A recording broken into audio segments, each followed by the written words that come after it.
Listen, if you thought Jacob Elordi looked miserable returning to Kissing Booth 2, we are finally hearing from Joey King about working with her ex on the sequel. I don't know, like, the storyline for the Kissing Booth 2, but, like, if you were to say maybe you have to kiss someone you've already kissed before and don't kiss in real life, do you think, how are you okay? You know, it was fine.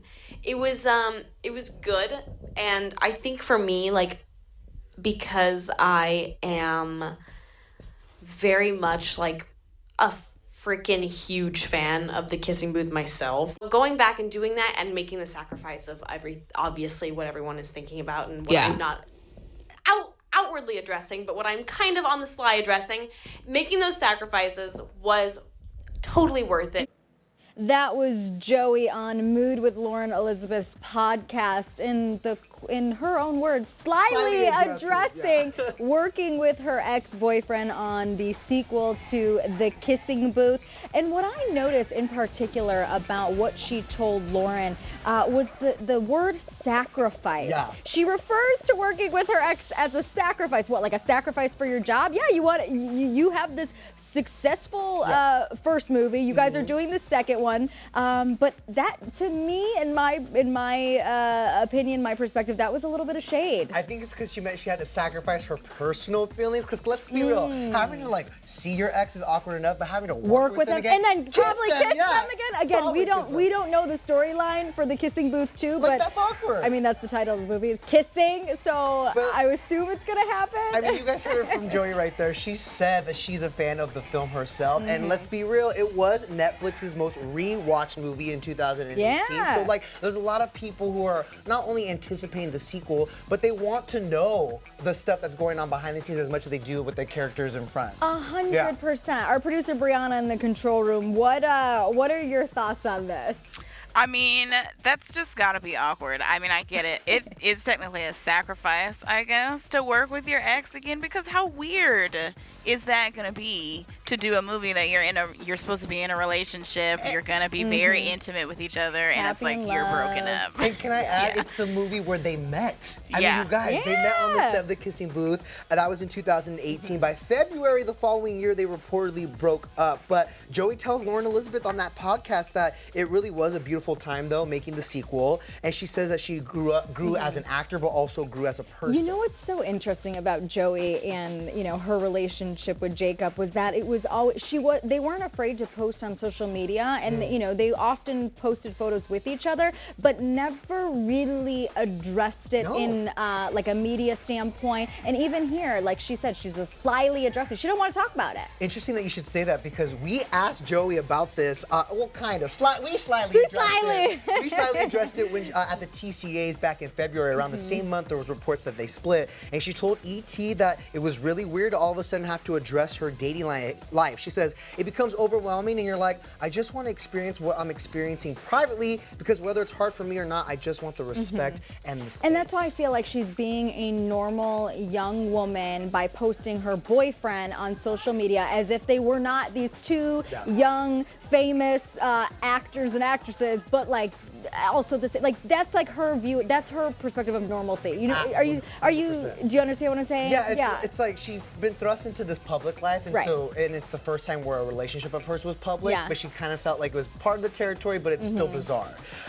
Still trying to like retain that little bit of normalcy. Exactly. Yeah. And I will say, I don't think that they needed the publicity, because we all were fans of the original. It was so good. One. I cried. But like, this is some good PR stuff, okay? I'm not gonna lie. I cried during the first one, and I'm excited to see. I think what I'm most excited to see about the sequel is just their chemistry. Obviously, they are professionals, and you know, even though they broke up and they're not together anymore, they're gonna do their job. But I'm still curious to see the chemistry between the two in the sequel. Especially after that video announcement when they confirmed Jacob was returning. You guys remember, he did look a little. I mean, that was Jacob the person, the actor, right? Not the character. And you're right. I think probably in the film we won't even be able to tell. But in this video, he looks so miserable. Look at it. Wait for it.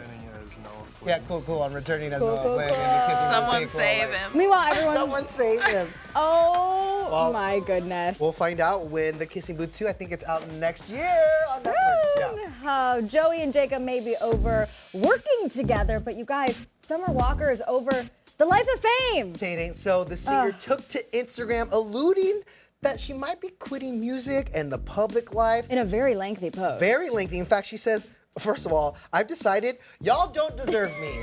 Okay? Love that right there. Just drop the mic right there. She says that you can have the music. I'ma just head out. F the interviews, photo shoots, videos, and really the shows too. I think she means tour life. Right. She says she'll finish this tour out, which is aptly titled Over It, by the way. Her tour is over it and she's over it. We feel like this might be in response to this performance you guys are seeing here, her NPR Tiny Desk concert. If you'll remember, fans noticed that she was very low energy, she was quiet during the performance, but at the very end, she actually revealed in this performance that she suffers from bad social anxiety. And those Tiny Desk concerts, they tiny. And They're not easy. NPR staff is like everywhere. Everywhere, Yeah. cameras everywhere. I think we have a little clip of that right there. I'm really freaking excited to be here, but I have social anxiety like a mother. So, yeah, I'm freaked the hell out. I'm sweating. But, yeah, this is so exciting for me. I watch the show all the time, so this is cool. So thanks. Okay, I understand where people are saying, low energy, this and that, but no, you have to give her, I mean, to even just address right there your insecurities and the fact that you have social anxiety and be so open and vulnerable about it.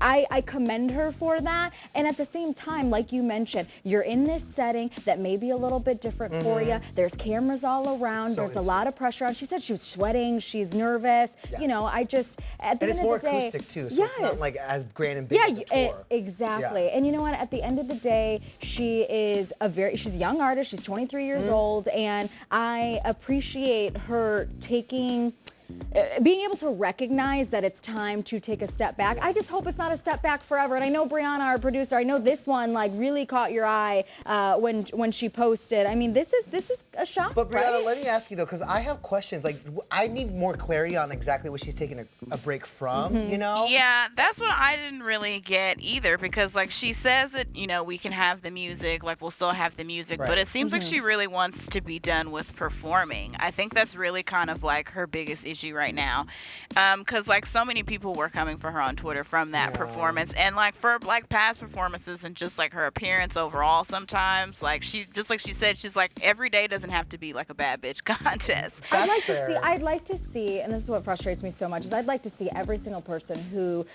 comments something negative or whatever, try doing what she does. Try putting your shoes in hers. Like, it's not easy to be in the spotlight and to chase your dreams, but then having this outside world at such a young age attacking you from every angle. There's Twitter, there's Facebook, there's Instagram, everywhere. I hate to say it, because I can't speak for her, and I certainly can't put myself in her shoes, but like, can't you just kind of sign off from social media and still record and still tour? Like, also that's how you make your money. So that's why I'm like not completely buying it But yet, maybe that's not what is important to her. At the end of the day, I feel like she's still gonna continue to make her music because that's what she's passionate about, and those who are her true fans will stick around and they'll still buy it and they'll still listen to her, and maybe she'll dip her toes back into touring eventually, because Brianna noticed on her Instagram, she changed her byline to first and last tour on sale now. And I was messaging Brianna earlier. I said, she's at the Novo on Friday here in Los Angeles. You better go while you can. You know what? Here's hoping we're not being bamboozled by her. I'm still unclear about it. Also because there's a lot of nonsense happening out there, guys. Fire Festival is upon us, but the Sunday Service edition. You guys, this story is wild. You said it best, Denny. Nonsense. All right, you guys, it all started when Kimberly Kinchin, who is an attendee of Sunday Service in Baton Rouge, Louisiana this past weekend, she posted on Facebook this photo right here. And what you guys are seeing is the $55 brunchella option that attendees could purchase. I do want to say with their free ticket. Sunday Service was free, but you could get I don't know about brunch. you. When you pay $55 for something, I think you expect more than two pieces of pancake. You better get two sad blueberries, strawberries, raspberries, some truffle oil on all of that for $55. A buffet and a mimosa. You know what I'm saying? Like, that ain't it. Brunchella. It's not it. Of course, this Facebook post went completely viral. A lot of people comparing it to the cheese sandwiches, the infamous lunch offerings at the Fire Festival back in 2017. And immediately coming for Kanye West. Everyone blaming Kanye here, saying that essentially, oh, he tricked ya,